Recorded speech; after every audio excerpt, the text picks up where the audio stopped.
Hello, everyone. Welcome back. Happy Wednesday? Is it Wednesday? It's Wednesday. Happy Wednesday. I have not one, but 2 cups of coffee today. Is anyone surprised? I'm still finishing the coffee my husband made this morning, but I had an iced coffee in the fridge that I know I'm going to be sucking down at some point because we have a lot to talk about today. So, today's stream, instead of playing Dragon Age 2 and starting the Deep Roads quest, which we will do on Friday, we might delve into it a little today. We'll see where the world takes us. However, I wanted to take some time to talk to you guys about Veilguard, what we are expecting, what kind of the leaks and hints have been, and also just go through some of the Game Informer articles because they have been mind-blowingly detailed. I have not touched them in like a week. There's at least one new one that I've not read yet.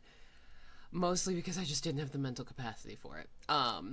But there's also, I have screenshots of some tweets that my friend Elisa has taken, doggy snores, when she watches my videos. Privyet, Ketu. But she was able to live watch the gameplay video and be a part of the dev chat when they were talking about kind of what was going on in the live streams when Dragon Age gameplay and the trailer came out, which was around the 9th or 10th of June. I was unfortunately in Florida visiting my mother, so I was unable to watch that stuff live. But there are some really interesting tweets that she screenshotted in our Discord, which I have pinned. So we're just going to take some time to like go through all that and kind of chat and see what you guys are excited about most, what I'm excited about most, you know, what are we vibing, what are we feeling. We have been waiting over a decade for this game. It feels like it is a decade, right? It's 2024. Inquisition came out in 2012, 2013, something like that. So we've been waiting 10 years for this game, and I am just chomping at the bit. I need it. I need to know what happens. So I'm so stoked. So I should have had Elisa in here for this stream, honestly. If she shows up at some point, I will have her join me on Discord because she has a lot to say and she's done a lot more research than I have. As excited as I am for this game, do not get me wrong, I have been feral for more Dragon Age for I don't even know how long. Years. I mean, since I finished Inquisition and Trespasser, honestly. So it's been like 10 years. I really enjoy playing these games blind. I like my first playthrough to just kind of be what I would do in a situation rather than what I think the character would do. Like my first playthrough of Dragon Age Origins and Dragon Age 2 were a hot mess. I missed tons of stuff I didn't know about. Origins a little less so because my friend Katie was playing with me, so she was able to kind of be like, hey, don't take Alistair to the final boss battle if you're not gonna let Morgan have the creepy baby. Or what was another one? Like I almost skipped past half of like the werewolf stuff in Origins because I didn't know. So, but that's the beauty of these games. It's the same with Baldur's Gate. I'm still doing my first playthrough. I just got to Act 2 because I've not been playing very often. I've been playing with my friend Sky. And it's like I thought I'd already hit Act 2 when I went into the Underdark. To now be going through the Shadowlands is very interesting. We literally saved as we got to that point because it was 11:30 last night and I was like, I'm not about to do this. One thing I am going to do before I share my screen and we start going through this stuff is just look up. I wanted to pull up on my Discord some of the tweets that Elisa had shared. Let me do that really quick so that I can read some of these to you guys because I find it very interesting. Also, completely unrelated to what we're talking about right now, but very exciting. I hit Twitch affiliate on Monday after our stream, so that's pretty dope. I don't know what that means. I have to look through and like read some of the stuff, and I've not had time because I had my vision therapy yesterday. But yeah, I hit affiliate this week, so that was dope. I wasn't expecting that. Very exciting.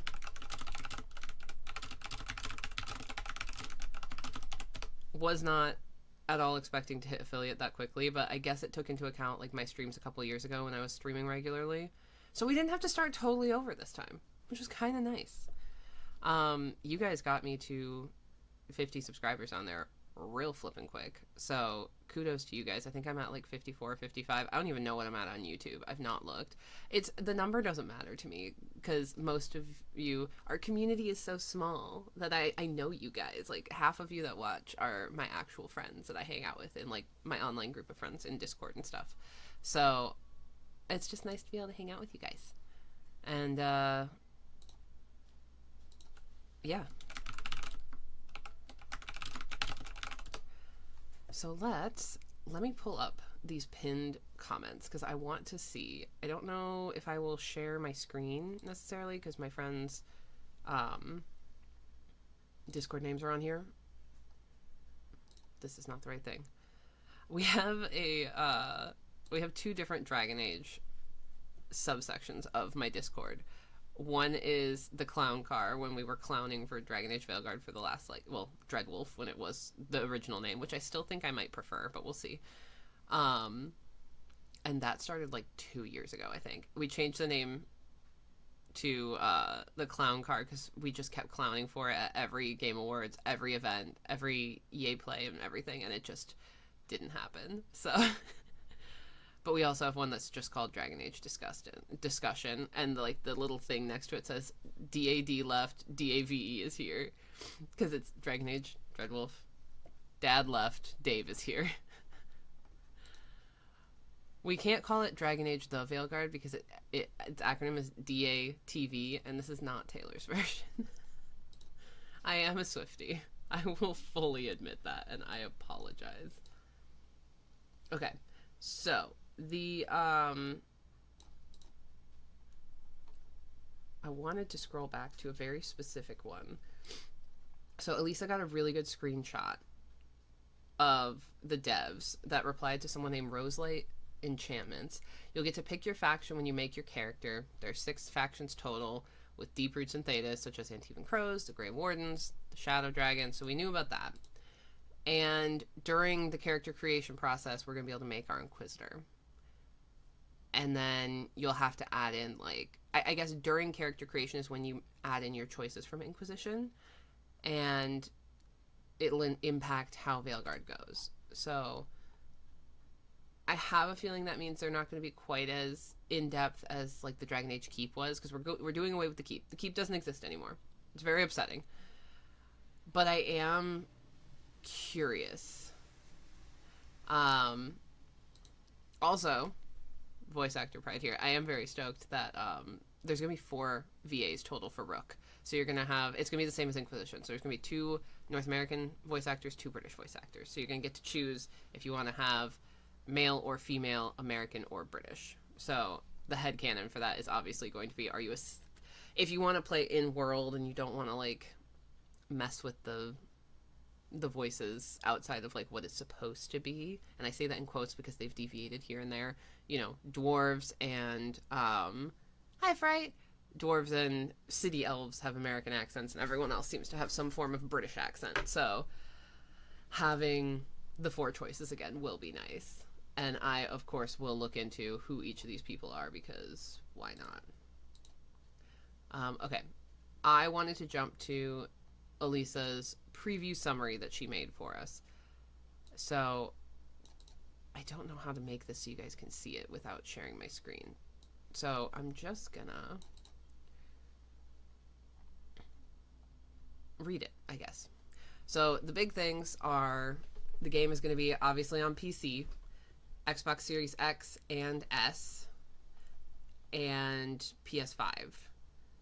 And it's coming fall 2024. Did Isabella have a British accent? Gonna make my Rook a Ravani. Slightly? Yes. I can hear her voice in my head. She does have a British accent. Right? Yes. I had to think about it. She does. It's not like a full-ass British accent. It's not like Alistair or Meryl's Irish Welsh voice. It's not like in your face, but it is there. Also, Duncan was Ravani, but he grew up in Ferelden. I would be interested to see if you play as a Antivan Crow, if you encounter a lot more people that have the Antivan accent, because Zevran, I mean, to be fair, Zevran's accent is hiss. But Zevran's voice and Ruffles. What the hell's her name? My brain. Oh my god. Gold dress, Inquisition. Advisor. I'm so mad that I can't think of her name right now. I was literally just... Josephine. Fucking hell, I was just talking about her character story. And, like, her little mini, like, piney romance thing with Blackwall if you don't romance either of them. I'm so dumb. Anyways, Josie, yeah, thank you. Yeah, their accents are very interesting. So I'd be curious to see if they have more voice actors doing that. Same with the Orlesian accents. I really enjoy the little play on the French accent there. But yeah, so we're going to have console quality and performance modes. So they're going to be 60 frames per second. There's a photo mode, and it's going to be fully offline. They've ditched the whole multiplayer thing. There's no EA account linking, no microtransactions. It is strictly a Dragon Age game, which is what everyone wanted in the first place. I don't know why they went down the route of doing all the microtransaction stuff. I don't know why they looked at doing it multiplayer originally, because this is Dragon Age. It's not Anthem. It's not, you know, I like Baldur's Gate a lot. It's not Baldur's Gate. There does not need to be multiplayer in a Dragon Age game, okay? I just don't think we need it. A lot of the stuff is going to stay the same. You're going to be able to play as a human, elf, dwarf, or Kunari, just like in Inquisition. I do love that they've added in the Kunari. They also, in one of the tweets from one of the developers, they did say that they've made it so that the camera pans to the proper spot on you depending on your height, because that was a huge problem in Inquisition, where like if you played as a dwarf or something, it was like here up in the camera frame, and if you played as a Kunari, it was like here down for like half of the different cutscenes. It was freaking hilarious. And then the big thing is going to be the factions. So you do choose like your class. So you'll choose, are you a mage, rogue, warrior? But you're also going to be choosing a backstory. So it's going to be kind of like Origins, except I don't think you're going to play through that. But it's going to be 6 factions to choose from when you create your character with deep roots in Thedas. So Antivan Crows, the Grey Wardens, the Shadow Dragons, Veil Jumpers, Lords of Fortune, and the Morn Watch. Each faction offers 3 distinct buffs, like being able to hold an extra potion or do extra damage against certain enemies, and the odd reference in dialogue, which is... the buffs is new, but the dialogue thing is similar to Inquisition, and you see that a lot in newer games like Baldur's Gate. I've been playing it a lot, so it's just on my mind. You know, if you do a ranger background, which is what my main playthrough is, you're gonna have more history checks, more nature checks, more stuff to do with nature and like animals. Hey baby, how you doing? Whereas in you know, if you do a paladin, you're gonna have more religion checks. So it just, I like that they're gonna have little sprinklings of reference and dialogue without it making a huge impact. And then there's gonna be cameos from past games. So that's one thing I wanted to see what y'all's opinions were. Who do we think is going to be some of the cameos? Personally, since we have so much of the focus from the gameplay so far of Varric and Solus, which also, side note, I appreciate they're not giving us a lot of gameplay, unlike other games where they give you a fuck ton, or, you know, they drop a big alpha or beta testing group. I like that it's secret. I want to be surprised. I want my fucking socks blown off. I want to start up my stream playing this game with you guys live for the first time and just be a sobbing mess. I want to scream. I want to panic when Bianca blows up and we all just sit there shitting our pants of, is Varric gonna die? I don't think he will. I think heart of hearts, from some stuff I've read and my own personal feelings on it, which we'll get into, I don't think he's gonna die. But yeah, and then, you know, what companions do we think are going to come back? Fenris or I Riot? Fenris being in the Blue Wraith comics and all the references he's had in all the comics, if they don't have him show up, I will be genuinely shocked. Same with Cole. You know, he is essentially the child in the divorce between Varric and Solus. If he doesn't show up, I will be absolutely shocked. because so much of who Cole is depends on if you side with Varric and make him more human, or Solus and let him be a spirit. And, you know, depending on which choice you made, if he's human, does he have this beautiful relationship with the singer, what's-her-face, the bard? Or if he's a spirit, you know, what kind of help is he giving? Did he find Solus? Because they reference in the game and in other pieces of media that he has been looking for Solus since he disappeared in Inquisition. And he can never quite catch up with him, but he wants to, like, fix him. But Fenris can be killed. That is true. Do you mean Fenris can be killed in DA2, or do you mean Fenris you want Fenris to be able to be killed in Veilguard? I was genuinely shocked when we had the option of killing off the Warden versus Hawk in Inquisition, just because it's not like Dragon Age. It's not like David Gator and all them. Wait, how can you kill Fenris in DA2? That's news to me. I don't think it's like them to just kill off somebody. No, this is about Varric. You are leaving Varric alone. We are not killing Varric.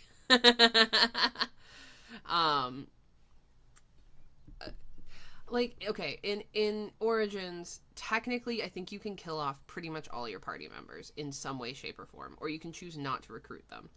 But when you go into the next game, like,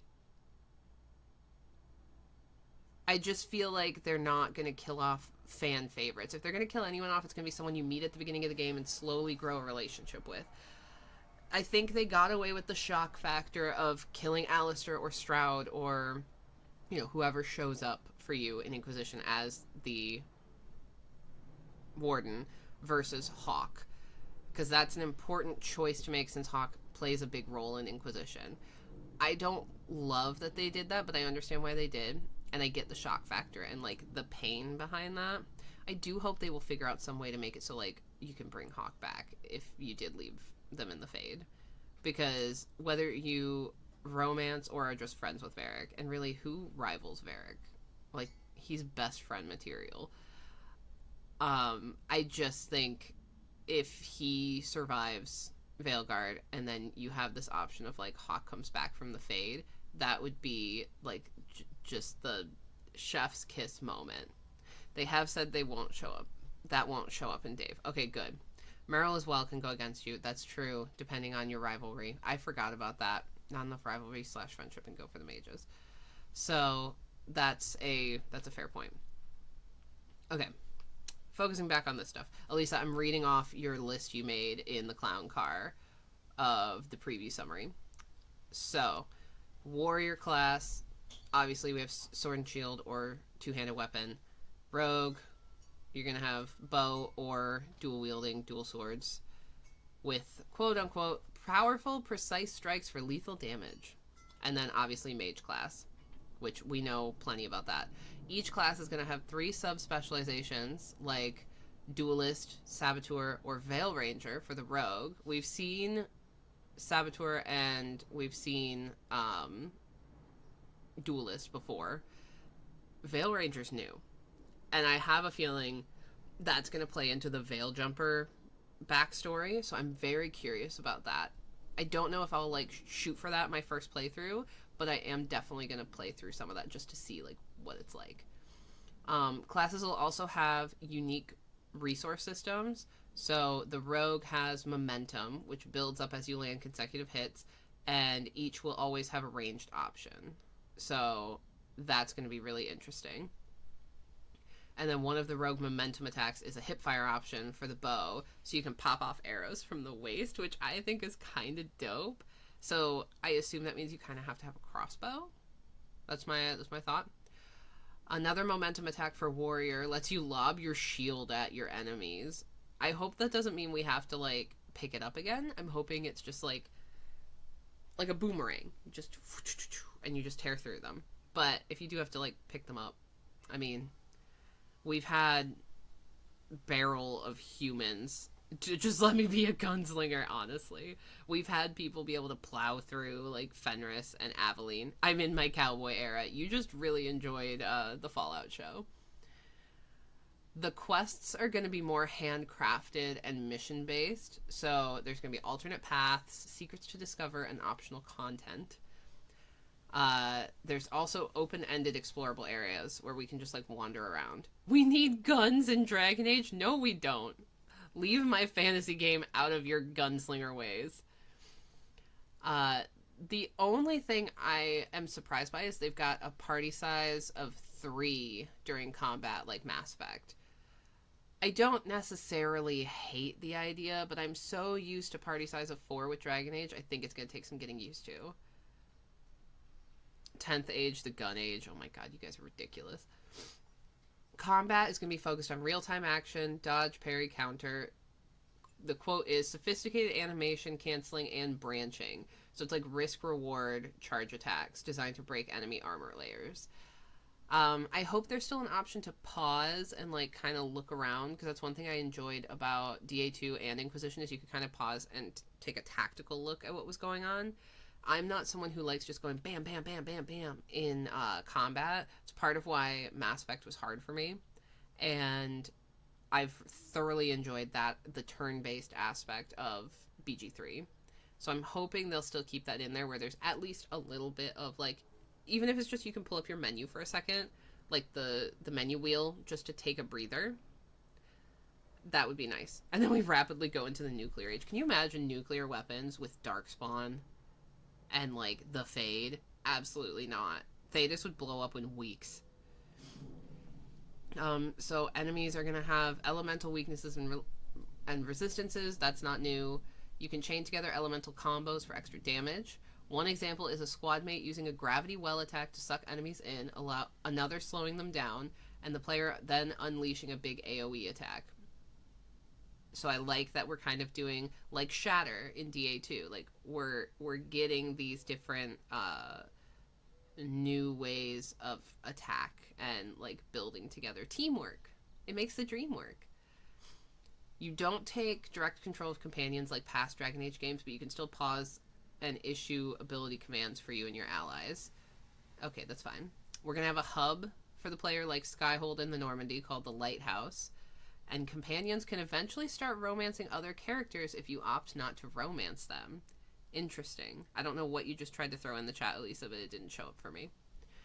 Another thing I'm super stoked about is the fact that the companions can romance each other. I thoroughly enjoyed that about Iron Bull and Dorian, that they like had this little relationship if you took them around enough places, and I just thought that was so cute and such a unique idea to have them romance each other if you chose not to romance either of them. Same with like Josephine and Blackwall's kind of pining for each other. It was just so sweet and so different. I've never seen that in a game before, so I was very impressed with that. I like that they're kind of continuing that and putting more of an emphasis in that. I hate to like speculate who could romance who, because I don't know, but I'm very intrigued. Very intrigued. Nudity is confirmed, so romance scenes will get a little spicy. Oh, people already are. I know they are.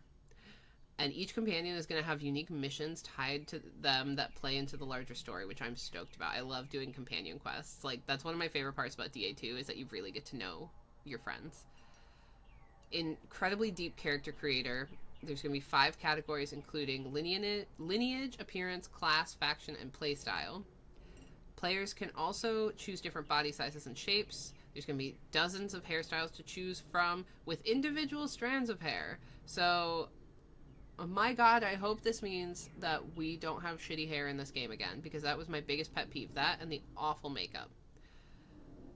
The team wanted to balance the look of the game with both light and darkness. When everything is dark, nothing really feels dark. For this one, we really wanted to build that contrast again. Okay.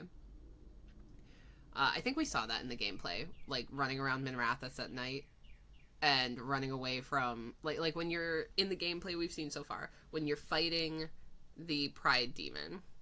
Yeah, I know they borrowed the tech from the EA Sports games. You see it a lot in the soccer games, in FIFA. I think Madden is really using it again, so I'm intrigued to see how well the faces and the hair look. But yeah, I when we were watching the gameplay with the Pride Demon fight specifically, it's so dark, and the contrast of like the dark city around you with the brightness of the light coming off of the demon, I'm so excited to see what this game is going to look like and actually play it myself. I'm going to have to rewatch the gameplay again. I'm fucking feral for this game. I can't wait. I cannot wait. The skill tree is going to be vast. So you can set up specific companions with certain kits, from tackling specific enemy types to being more of a supportive healer or flexible all-rounders. And then there are tarot cards you go through during the character creation process that will let you choose decisions from past games to implement into Veilguard. I am so excited that they're bringing back tarot cards. I really want to collect like physical copies of all the tarot cards from Inquisition, and I would love to do the same thing here. So if you guys know of any like Etsy sellers or something like that that makes those, because I know you can't really get them from Inquisition anymore, please drop a link in like the YouTube chat or in Twitch chat. Let me know, because I would love to get a set of those. I just think they're stunning. I'll let you touch mine next time you come over. Thank you, Elisa. I appreciate that. Ooh, woo. The team teases that you may lose some characters during the story. We're not going to talk about that, because my heart hurts. We're not going to talk about it. We're just going to drink our coffee, and we're going to keep looking. I do want to read you guys the descriptions for the different backstories, because I find them interesting. So we have the Grey Wardens. We obviously know what they are, but an ancient order sworn to fight darkspawn and monsters. Wardens undergo secret rites that grant them supernatural powers. They drink darkspawn blood. Veil Jumpers, explorers of ancient elven ruins. They welcome anyone brave enough to face Arlathan's reality-warping magic. And I love that their symbol is like a hollow skull, because if you didn't know, I have a thing for deer and Hala in Dragon Age. The Shadow Dragons, a resistance opposing corrupt rulers and slavery in Tevinter. They are determined to bring justice to the people. The Lords of Fortune, they have this Cthulhu-esque looking image for them, which is interesting. Explorers, hunters, and treasure seekers from Ravain, who are famed for their daring exploits and narrow escapes. The Morn Watch, an elite necromantic order that tends to Navara's sprawling grand necropolis where the undead walk and spirits dwell. And then the Antivan Crows. Swift knives in the dark, these ruthless assassins are respected and feared as Antiva's shadowy protectors. I hope at minimum we get a little letter from Zevran. Just something. Just a little, if he's alive. Well, something.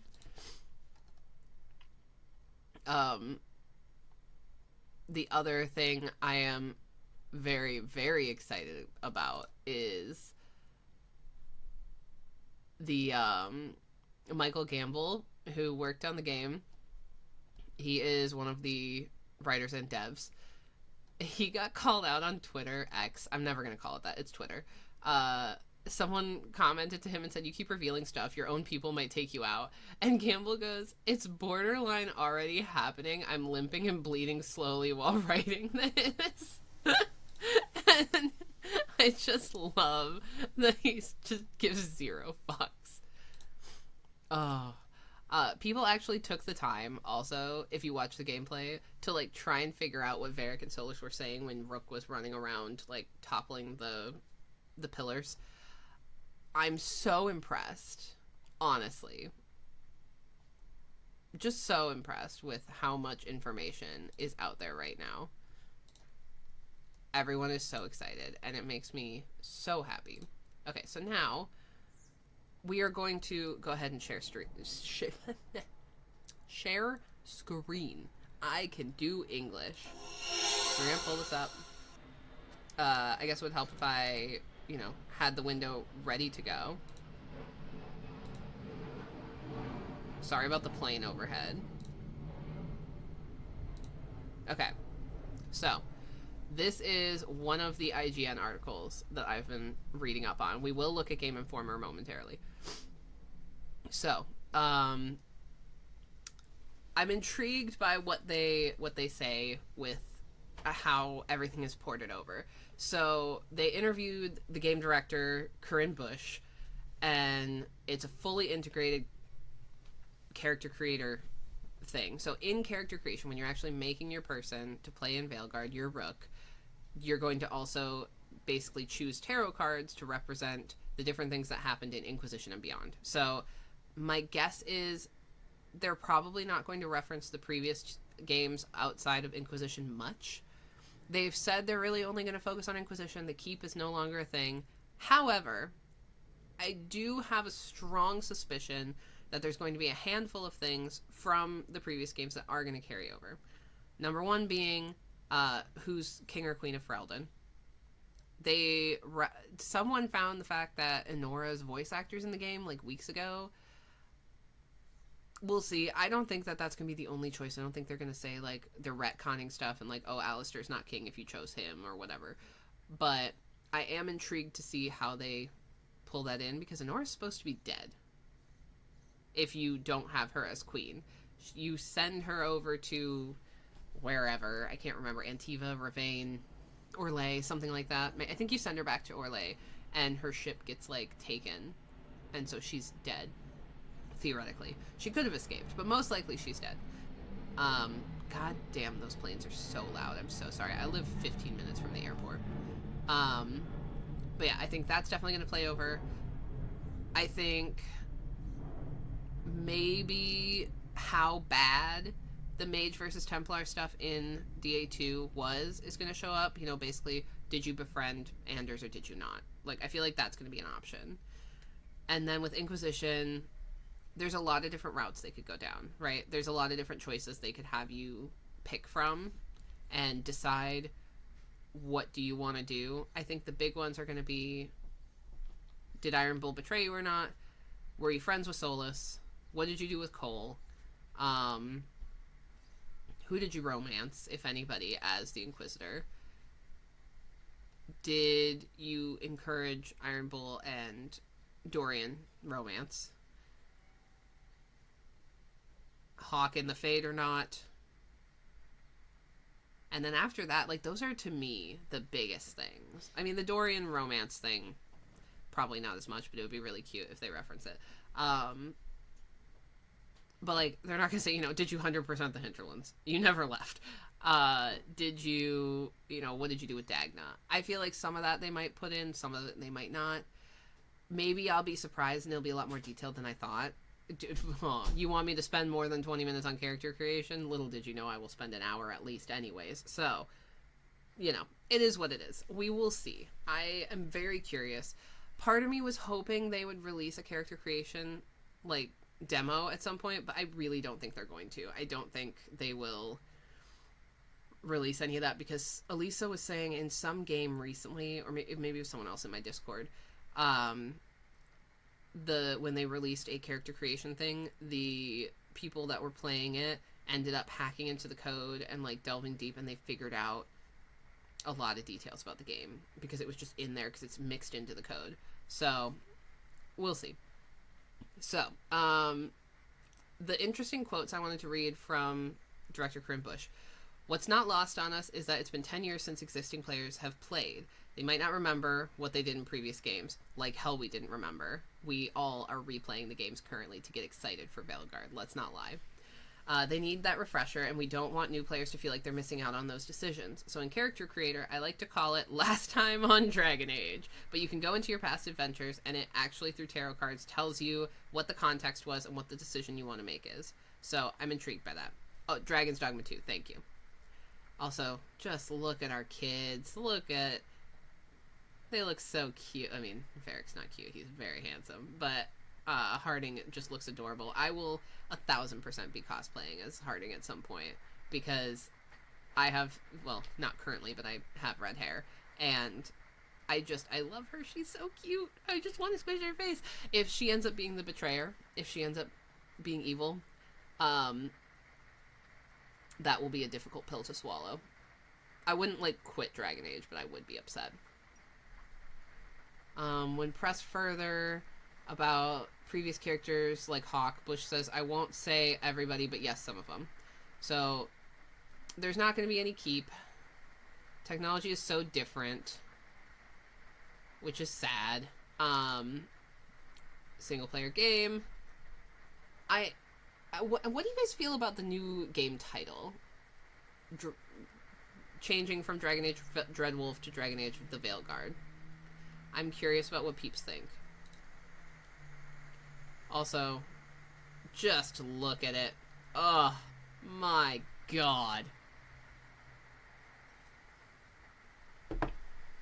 One other thing I'll say, reason number one why I don't think Varric is going to die in this game, or if he does, it's going to be at the absolute end of the game, or very close to the end, like 2/3 to 3/4 of the way through, is because he's a main character on the promo material, right?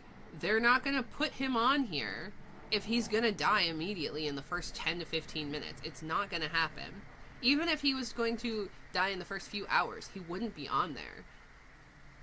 It would be just the companions. So the fact that he's there proves to me he's not dying, or at least not until the end.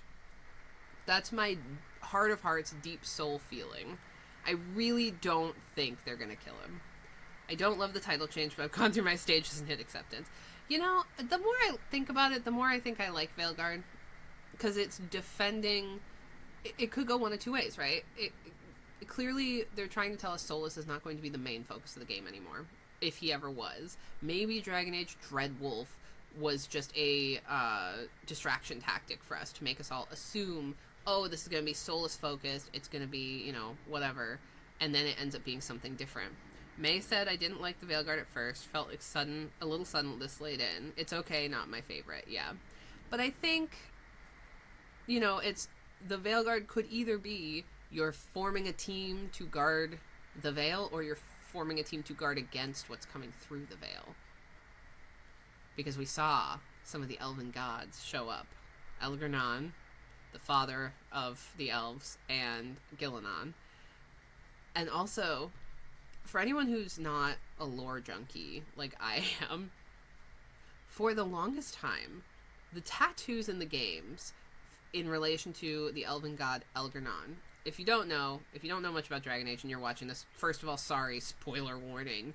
But second of all, the elves, the Dalish elves, get facial tattoos for the different gods and goddesses of their people that they want to honor. And one of them, which is the father of all the elves, is Elgar'nan. And for the longest time, we all thought it was vines being tattooed over the elves' faces, because the symbols all looked like vines. Everything they talked about with him in, like, the lore little bits that you can pick up sounded like it was going to be vines. In actuality, it looks like he's this Cthulhu-looking motherfucker. Like, he had little tentacles and shit coming off of him. So now everyone's realizing, oh, it's not vines. It's fucking... You had tentacles tattooed on your face. Which is hilarious, but also extremely interesting. Because that is so not what anyone thought. So I need to, like, go back through all the lore and kind of reread it. When I finish my Dragon Age 2 playthrough and we get into Inquisition, and we will be playing that hardcore once we get a date release for the game, I will absolutely read through all the lore and kind of try and tie it into Veilguard as best I can. Also, please don't mind me. I grocery shopped yesterday and now I have Cheez-Its in my house. And they're great. Okay. I just noticed the skeleton has glasses on. Okay.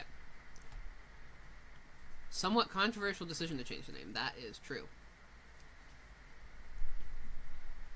Manfred, yeah. Okay. Should I play the reveal trailer for you guys, or should we just skip it? Do you want me to play it? My bony son. Don't call him that. That's gross. Like, I want to assume everyone who's watching this stream has seen the gameplay and the official reveal trailer. But I also don't. Also, you're gross, cries, I love you, bestie. Yeah, we can watch it. Okay, I will play it for you guys momentarily. One thing I will say if you are watching this, you are new to the Dragon Age series, you don't know what's going on, and you just like my face. My necklace just fell off. Just know, if you go back in time and look on YouTube, none of the Dragon Age trailers look anything like the games themselves. None of them. They're all radically different from the actual gameplay. The teasers, the like character teasers and all that, none of it looks like what the games actually look like. And the developers are the first to admit that they've always done that with these games. They've never once had a trailer actually look like what the gameplay was going to look like. With the exception of maybe a couple for Origins, where they at least looked like the characters themselves. And, like, it was a similar art style, but not really. Like, just keep that in mind. I feel like that's important. So let's open this up. Wait, I want full You want to screen. see something really cool? Okay. We're not doing that. We're gonna pull it up on YouTube. I'm not about to watch a freaking commercial. There's a reason I pay for YouTube Premium. Dragon Age. Please don't judge all of my YouTube videos. Veilguard trailer. Here we go. Not the gameplay, the official reveal trailer.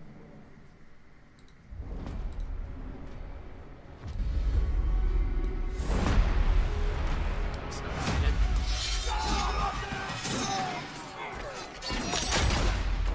You tell him, Varric.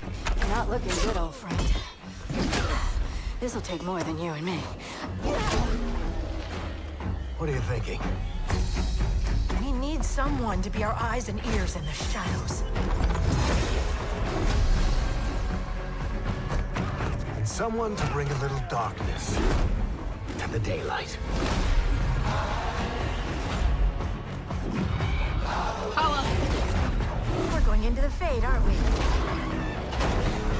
And digging up a lot of buried secrets.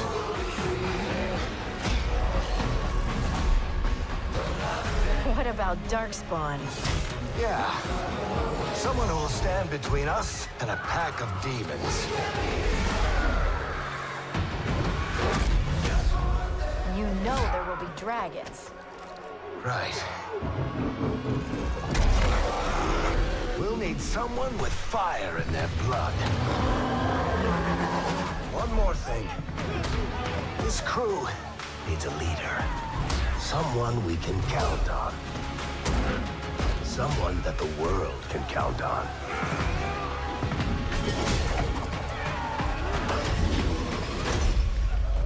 But where are we gonna find her?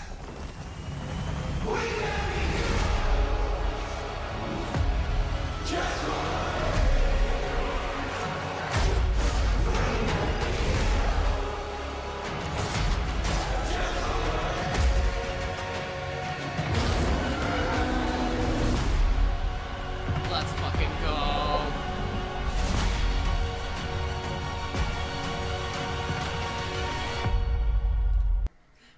Elisa, don't even. I don't love the tone of it, but I get it. It's a fun nod to Project named Bowie into the situation with Veil. Yeah, exactly. I don't even need an ad blocker. The ads are blocked in my country. So we saw you from across the bar and we dig your vibe. Gross. Yeah, so I mean, to be clear, the gameplay, the reveal trailer, I have two very specific complaints. Number one is it feels too Marvel, but obviously they did that on purpose. Like, we've seen the gameplay since then. We know that's not what the game's actually going to look like or how it's going to play. So I'm fine with that now. Are you telling me you deny a threesome with those two? Not even a little bit, okay? But that's not the point. So I didn't love the art style at first. I was kind of turned off by it. And it made me, like, it made me have a moment of, like, BioWare, what are you doing to my Dragon Age? Like, what did EA do to my Dragon Age? What is happening? What have you done to my dwarf? But I've come around because I see the threads, and now that we've seen the gameplay itself, I understand where they were coming from with the style change. And every single Dragon Age game looks completely fucking different. So really, are we really going to complain that much? You know what I mean? Oh god, my mom's texting me. Don't look, Aaron. The other complaint I have with the reveal trailer specifically is because of how loud the music is, I think it distorts the audio of the voice actors of Varric and Harding's voice actors, which are Brian Bloom and... oh my god, what's Harding's voice actor's name? Hang on.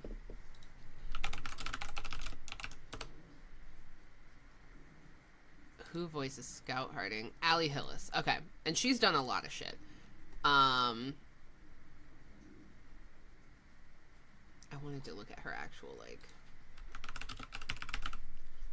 IMDb. There we go. Yeah, she was in Mass Effect too. I didn't know that. That's who she is? Oh, I've seen her on TV before. Okay. Oh, she's Liara. That makes sense. Okay. But yeah, so, I feel like the voice actors, it doesn't sound like their characters. Like, that doesn't sound like Harding's voice from Inquisition. And Varric does not sound like himself. And I know this was probably the very first thing they recorded. So they were probably still delving into their characters again. I mean, for Brian Bloom, it's been 9 years since he recorded anything for Varric. Because he did a video not long after Inquisition was released where he read some of Hard in Hightown, which was excellent in Varric's voice. I've listened to it more times over the years than I care to admit. So I was a little concerned that they'd actually replaced the voice actors, because I love the voice actors for Varric and for Harding. I think they, like, Brian Bloom, Allie Hillis, they both do an incredible job. It would be like replacing Claudia Black as Morrigan. You know, it just would feel very wrong. I'm glad to know that's not the case, but it sounded weird in the reveal trailer, so I was upset. In gameplay, everything sounds good. We're good. The only other complaint I have about the stuff I've seen so far is honestly just in the gameplay trailer. And again, this is just me being nitpicky. I'm obviously going to play the games. I have a deep-rooted love for Dragon Age. It's like half my personality. But I have a little bit of a concern with Neve's character voice. She feels a little stiff, and I know it's because we just met her in game, so that makes sense. And our Rook's voice... how do I word this in a way that doesn't sound bitchy? And it could be because I'm currently playing Dragon Age 2, where Hawk, there's really only 2 voice options, and they have such a big personality, it just obviously bleeds through into their character. I feel like with our Rook, the voice we heard so far, it feels like Inquisition, where there was kind of like, not no personality behind it, but they're trying to keep a distance between the voice actor and the character in order for you to, like, put yourself in that position, to be the character, to have your OC. And a lot of games do this, and I get it. I wish they put a little more emotion into it is all. And, you know, Inquisition, as you played, it got better. So my assumption is the same thing will happen with this. It'll probably feel a little stiff at the beginning, a little stilted. Yeah, just like what you're saying, Elisa. But I think it will get better with time as you are playing through the game. And I'm sure it depends on which options you choose. Now that we have, you know, our diplomatic, sarcastic, and angry voices again, we know that's going to be a thing, which Purple Hawk being back. I know it's not Purple Hawk, it's Purple Rook, but still, I'm so fucking excited. I love being sarcastic. I will be very curious to see how this all plays out. So, that's that. We also have 4 voices to pick from again. Yeah, I talked about that too. Oh, I didn't know there were pitch sliders. That'll be interesting. So maybe with the pitch sliders, that'll make a difference, you know? We'll have to... there is so much we can speculate about and nitpick and complain about, but we're not going to know until the game comes out. We're just not. That's just how it's going to be. Because BioWare plays shit close to their chests. Let me just see what my mom needed. Oh, she saw my Snapchat and reminded me I need to weed my plants. She's not wrong. She's not wrong at all. I need to work in my garden. I thought it was going to be flights. I'm trying to find a flight to go down there. But I'm also, like, hesitant to book anything in case they say, you know, Dragon Age out August 10th. Okay, back to our article. As I shove Cheez-Its in my face. You know how it is. So this is all from the damn planes. Sorry. This is all based on the preview of the reveal, the first trailer, not the gameplay, just the trailer. So, you know, I appreciate including the return of Varric, who Bush calls the franchise's Obi-Wan Kenobi. I love that. I appreciate they've got Varric narrating the story again. On Willow's birthday, don't put that evil on me. Sorry. I think it's a very smart move to have Varric be the narrator again. He's the storyteller. He's the writer. He's the one that is kind of documenting everything for future purposes. And when you see what happens with Bianca, you know, he's probably not going to be in the fighting. He is probably going to be like Josephine, like Cullen. He's not going to be in the fray. He's going to be an advisor. He'll hang out at the fucking lighthouse, whatever it's called. The Rookery. God, I love his character so much. It's kind of like how I felt about Solus originally. I really liked him as a friend. I found him very interesting and intriguing, and his knowledge, like, I'm a lore junkie, so the fact that he would just lore dump on me, I was like, let's fucking go. So I'm very curious to see what this older version of Varric looks like, because in canon, Veilguard takes place, it's like 10 years after Inquisition starts? So it's been like 17 or 18 years of in-game play at this point. Varric was 30 when we meet him in Dragon Age 2. So he's in like his mid to late 40s now. Depending on how much time has passed. I'm trying to remember. And that, you know, that's two very different places in life. Dragon Age 2 and even Inquisition to a certain extent. He's in his late 30s there. It makes sense for him to be in the fray, to be fighting, to be trying to take on demons and Darkspawn and all that shit and, like, save the world. Now, in the world of Thedas, he's getting old, man. He can't keep up with you any longer. So, if this is how they choose to introduce him as being an advisor now, totally on board. The other characters, we had a debate in my, in Discord one day about, like, the ages of characters throughout the series, and, y'all, Blackwall's supposed to be, like, late 40s, early 50s. And your Inquisitor could be, like, 19, depending on what background you choose and how you choose to play them. Your Inquisitor can also be in her 30s, I think, is, like, the age range, depending on, like, what you're doing and what you're choosing. But, like, you can be a 19-year-old fucking a 50-year-old man. Gilfwall, exactly. Like, Solus, doesn't matter how old your Llewellyn is, he's hundreds of years old. If not close to 1,000. And you're trying to get with him. So, age gaps have always been a thing. The range of the characters in this game seems very interesting, because it goes from the Talvashoth girl. I am not familiar enough with everyone's names yet. This girl, who's supposed to be, I think, in, like, early to mid-20s, all the way... Tash, thank you. All the way to the old man, who's clearly, like, in his 60s. The gilf that everyone wants to bone, which I don't get. Emmerich, is that his name? I don't get it. I don't think he's hot. But whatever. Okay. I'm just scrolling through this. So, I like the interesting side quest stuff that they drop. Some of them are highly curated, especially when it involves the motivations and experiences of the companions. You're really along for the journey with them. Others, you're investigating a missing family. and the entirety of this bog is open up to you. You're searching for clues, finding a way to solve their disappearance. So really, it's not a one-size-fits-all solution, but I do want to emphasize that handcrafted and curated is our approach, which is nothing new. God,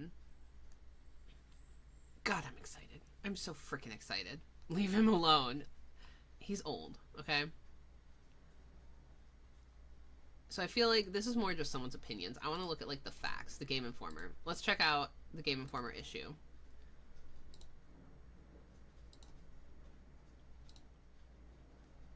So we're gonna flip through here. Oh my god, excuse me. Summer Spotlight. I just want to get to the Veilguard shit.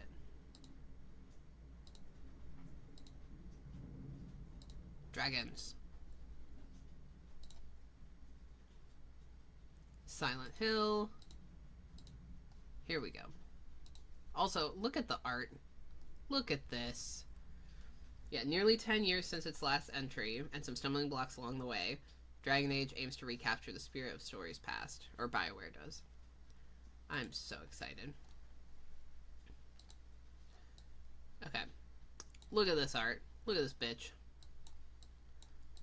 So I have not had a chance to actually detailed read through this. Obviously, if you want to take the time to read this, please go for it. I will be reading this in my off time and we can discuss this later on. But I really wanted to just take a look at some of the art in here. Like, look at Minrathous. When Dorian tells you that Ferelden isn't that interesting, this is what he's talking about. Minrathous is fucking dope, dude.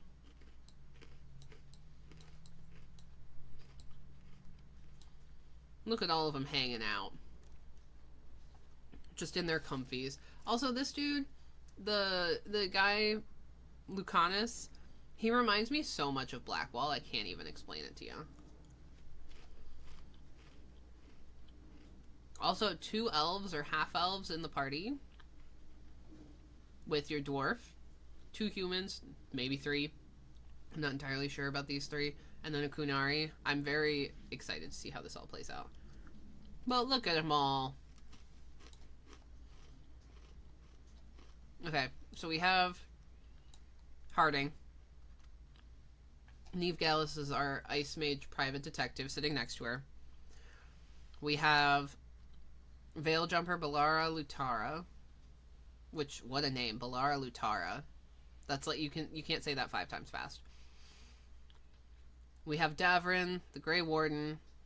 We've got Emmerich, which is our old man necromancer, with his skeleton assistant named Manfred. Lucanus is the assassin. I feel like I'm going to hang out with him a lot, because I love the Antivan Crows so much. And then Tash. Is it Tosh or Tash? I guess we're going to find out. So, I am very excited. Because it was Solus's home base. Oh, they give you details on the lighthouse in here. I didn't realize. Hang on. Zooming in. We're going to read this aloud. Aren't you guys happy that you're watching someone who actually reads for a living? The lighthouse. After their encounter with Solus, Rook wakes up with Harding and Neve in the lair of the Dreadwolf himself, a special magical realm in the Fade called the Lighthouse.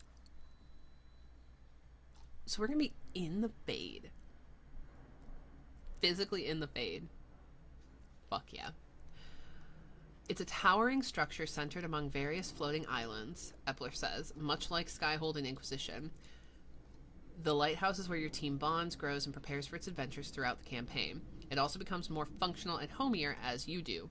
Already, though, it's a beautifully distraught headquarters for the Veilguard, although they aren't quite referring to themselves as that just yet. Dude. I am ecstatic. So because it was Solus's home base of operations, it's gaudy, with his fresco murals adorning various walls, greenery hanging from above, and hues of purple and touches of gold everywhere. Since it's in the Fade, a realm of dreams that responds to your world state and emotion, the lighthouse reflects the chaos and disrepair of Thedas, of the Thedas you were in moments ago. I see a clock symbol over a dialogue icon in the distance, which signals an optional dialogue option. We head there, talk to Neve, select a response to try our hand at flirting, and then head to the dining hall. A plate, a fork, a knife, and a drinking chalice are at the end. Rhodes says this is both a funny and sad look at Solus's isolated existence and an example of the detail BioWare's art team has put into Veilguard. Because it's literally just a single place setting. It's like when you go to a friend's house and see their bedroom for the first time. You get to learn more about them. Everyone gathers in the library, which is going to be the central area of the lighthouse and where your party will often regroup and prepare for the next fight. The team decides it must reach the ritual site back in Arlatham Forest. And I'm missing unique dialogue options here because I'm Kunari. An elf would have more to say about the Fade due to their connection to it. The same goes for my backstory earlier in Minrathous. If I had picked the Shadow Dragon's background, Neve would have recognized me immediately with unique dialogue. Interesting. Look at this shit, y'all. Look at these images of the fighting. My god, it looks good. I can't tell you how excited I am. I mean, I keep saying it, but I can't. They head to the Alluvion. It's not fully functional without Solus, and while it returns us to Arlatham Forest, it's not exactly where we want to go. A sentinel can attack. 2 new NPCs arrive to save us. Strife and Ireland? Ireland? I want to say Ireland. Ireland? I don't know. Ireland. Harding recognizes them, something Dragon Age comic readers might know about. Oh, they must be in the comics. I'm not caught up on the comics, for the record. The last thing I read was Fenris's whole thing, Blue Wraith, but I have not read anything since, and I know I need to. They're experts in ancient elven magic and part of the new Veil Jumpers faction. The ensuing cutscene where we learn Strife and Ireland need help finding someone named Balara Lutara, which is our other companion. There's a heavy emphasis on storytelling and dialogue, and it feels deep and meaty like a good fantasy novel. BioWare doesn't shy away from minutes-long cutscenes. Hell yeah. They say that's intentional too. For Rook, the story's about what does it mean to be a leader. You're defining their leadership style with your choices. I'm really excited. Redefining combat, demons, sentinels.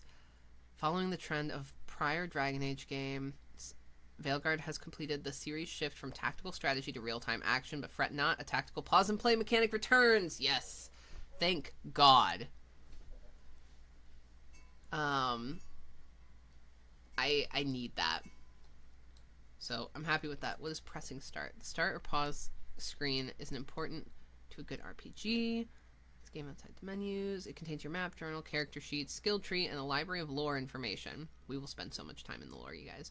You can cross-compare equipment and equip new gear here for Rook and your companions, build weapon loadouts for quick change-ups mid-combat, and customize you and your party's abilities and builds via an easy-to-understand skill tree.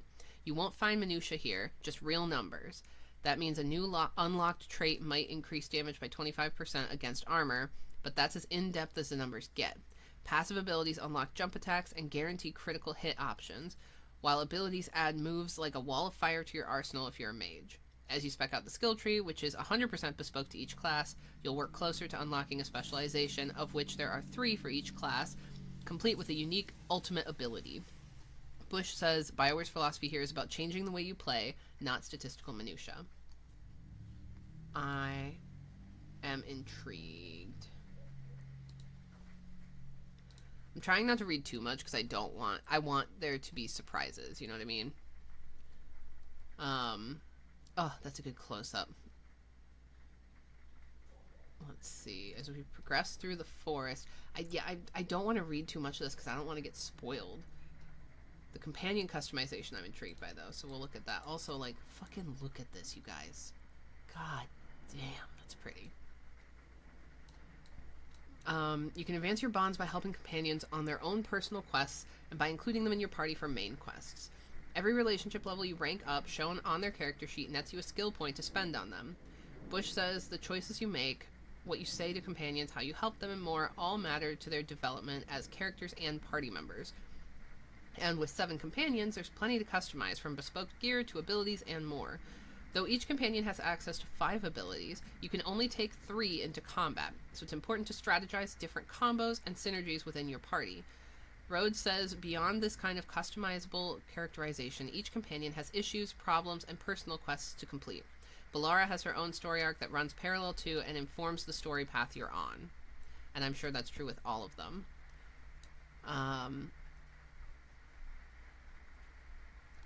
They drop some lore. It's something we've been planning for a while because Solus has been planning all of this for a while. Rhodes says this is a result of the game's newfound... Oh, so they're like kind of throwing in some whimsy from Fable?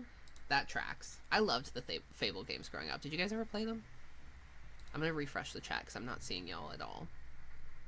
I don't know if everyone's just being quiet, but... Oh. God, this game is pretty. I want to throw up. I'm so excited. Like, look at that. Look at this shit. Look at this. Look at this. Look at all these statues. Oh, I can't wait. Bellara spots a floating fortress and thinks the artifact needed to destroy the Veil bubble is there. You have to go through some shit and tinker around. You have to activate stuff. Magical daggers. Within his particular artifact, notice the Natus Dirthalin, which Bellara says means the inevitability of knowledge. Darkspawn Ogre Boss, which I think we saw in the gameplay trailer, unless this is all afterwards. Veilguard is not an open world, even if some of its explorable areas might feel like one. They describe it as a hub and spoke design where the needs of the story are served by the level design. A version of Inquisition's Crossroads, a network of teleporting Illuvians, returns, and it's how players will traverse across northern Thedas. Instead of a connected open world, players will travel from Illuvian to different stretches of this part of the continent. This allows BioWare to go from places like Minrathous to tropical beaches to Arlathan Forest to grim and gothic areas and elsewhere. Some of these areas are larger and full of secrets and treasures. Others are smaller and more focused on linear storytelling. Arlathan Forest is an example of this, but there are still optional paths and offshoots to explore for loot, healing potion refreshes, and other things. There's a mini-map in each location, though linear levels like in Entropy's Grasp won't have the fog of war that disappears as you explore like some of the Veilguard's bigger locations. Regardless, it has the largest number of diverse biomes in series history. Oh, you're playing Triple Z and listening to me talk. I appreciate that, Ketu. I just wanted to make sure my chat was working. I'm so excited. Okay, so Bellara uses a special crystal to power the artifact and removes it from the pedestal, destroying the Veil bubble. Nadas Dirthalin comes alive as an archive spirit, but because the crystal used to power it breaks, we learn little about the spirit before it disappears. She thinks she can fix it. Fixing broken stuff is her thing, so the group heads back to the Veil Jumper camp. Interesting. With a 10-hour day at BioWare behind me after hours of demo gameplay and interviews with the leads, I'm acutely aware of my favorite part of the video game, the surprises. I dabbled with Origin and 2 and put nearly 50 hours into Inquisition. I put over 100 into my first gameplay. But any familiarity with the series the latter gave me has long since subsided over the decade. I know, lucky bastard indeed. I wanted to be excited about the next Dragon Age as I viewed each teaser and trailer, but other than seeing the words Dragon Age, I felt little. Without gameplay, without a proper look at the actual game we'll all be playing this fall, I struggled to remember why Inquisition sucked me in 10 years ago. This trip reminded me. Dragon Age, much like the Thedas of Veilguard, lives in the uncertainty. The turbulence of BioWare's recent release history and the lessons learned from it, the drastic changes to each Dragon Age's combat, the mystery of its narrative, and the implications of its lore. It's all a part of the wider Dragon Age story and why this studio keeps returning to this world. It's been a fertile franchise for experimentation. While Veilguard is attempting to branch out in unique ways, it feels less like new soil and more like the harvest BioWare has been trying to cultivate since 2009, and I'm surprised by that. I'm additionally surprised, in retrospect, how numb I've been to the game before this. I'm surprised by BioWare's command over EA's notoriously difficult Frostbite engine to create its prettiest game yet. I'm surprised by this series' 15-year transition from tactical strategy to action-forward combat. I'm surprised by how much narrative thought the team has poured into these characters, even for BioWare. Perhaps having no expectations will do that for you. But most of all, with proper acknowledgement that I reserve additional judgment until I actually play the game, I'm surprised that Veilguard might just be the RPG I'm looking forward to the most this year. Let's go! Ugh. When I tell you I'm excited, it's because I am. Is there any other Dragon Age shit in here? I'm just peeking really quick. I don't think so. There is a bunch of other stuff in here. If you've never read the Game Informer articles, it's definitely worth it. There's some fun shit in here. They talk a lot about new games. Are you going to go over the shorter deep dives they did? Yes, I am. I'm still going to do that. I have a couple more things to break through. I just wanted to see if there's anything else in here. Just taking a little peek-see. It doesn't look like there's anything else Dragon Age related, so I think we'll just close out of this. Oh yeah, I saved this post from Dragon Age because I wanted to show you guys the progression of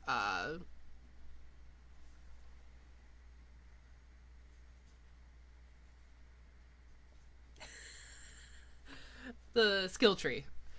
God, I really need to get back on Adderall, man. Okay, so large circle is class, diamonds are abilities, medium circles are major passives and ability upgrades, small hexagons are traits, and small circles are minor passives and stat boosts. So, this is a good look. So this is a level 30 Rook, and there is so much here. This honestly reminds me a little bit of what it looks like when you're unlocking shit in like Civ 6. So, Wall of Fire. I like that it kind of shows, I bet this moves, and it shows you exactly what the ability does. So you can summon a flaming barrier.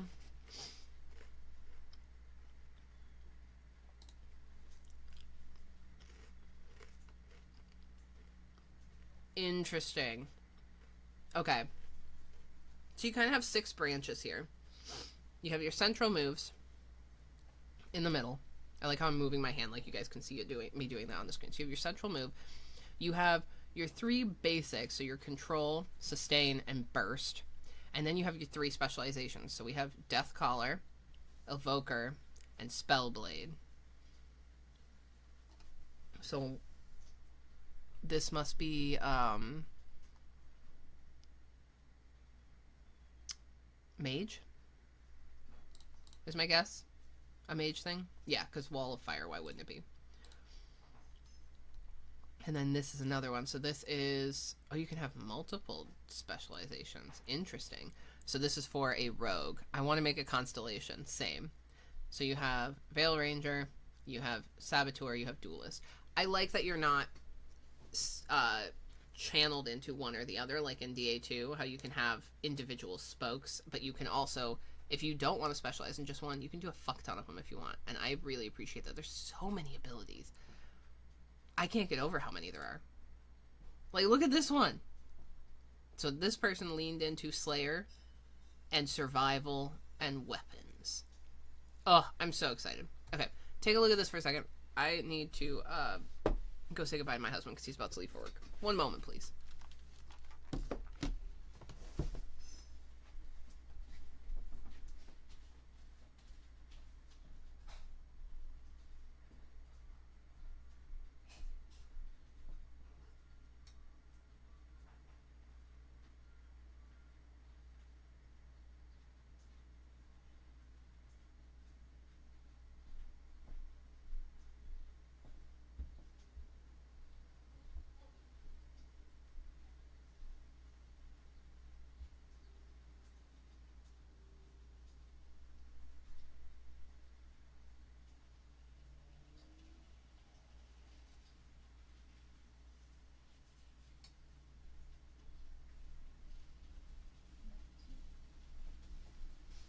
Hi, kitty. There's a cat.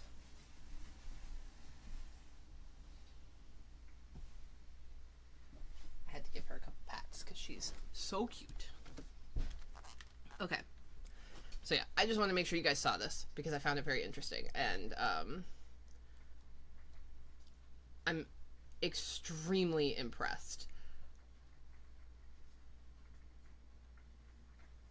What is this talking about?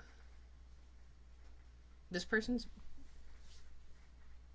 a bitch. Wow, you gave us an in-depth progression skill tree to then only allow us to use 3 abilities when in combat. What a joke. You know, fuck off. It's fine. Okay. So, I have 2 more news articles to look at with you guys. So we have breaking down Dragon Age the Veilguard's classes and factions, and we have how romance and relationships work. Clearly they know what the fans want because they have Emmerich right here. The old man. And Neve.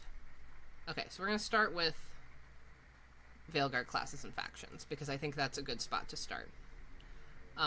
If you guys want, we can watch the gameplay together at some point, and I will commentate. I've watched it like 4 times. I watched it live when it first came out. I was able to watch it with my friends, because I think it was after I got back. I don't know. I'm pretty sure I watched it with Elisa, but I can't remember. And then I've watched it like 3 times since, because as much as I loved watching it live with my friends, we were all screaming and talking over it, and so I missed a bunch of stuff. So I've watched it a bunch of times. So, part of the character creation process will have you select both a class for your player and a faction. After customizing much of your rook's body, including things like Kunari, horn types, and material, for example, with hundreds of options, it will be time to pick said class. So there are 3 unique classes. We know about them: Rogue, Mage, Warrior. As the name suggests, each features a unique combat system and plays differently as a result. If you've never played a game like this, go buy Dragon Age 2. It is on sale in Steam or EA. It's like $6. Just go fucking buy it and play it. It takes maybe 20 hours to complete the game if you're not a completionist. You can probably do it in closer to 8 or 10, but I like to do everything I possibly can. So I spend like 30, 40, 50 hours in that game because I want to read through all the lore. I'm trying to refresh my memory on everything as I go through too, so if you watch my streams, I've been reading all the little lore tidbits that we pick up as we go, the codex entries. If you've never played a game like this before, basically you have Rogue, Sneaky Stabby, or Archer, Mage, you know, range combat, or you can be a mage up close personal, and Warrior, you can do sword and shield or 2-handed.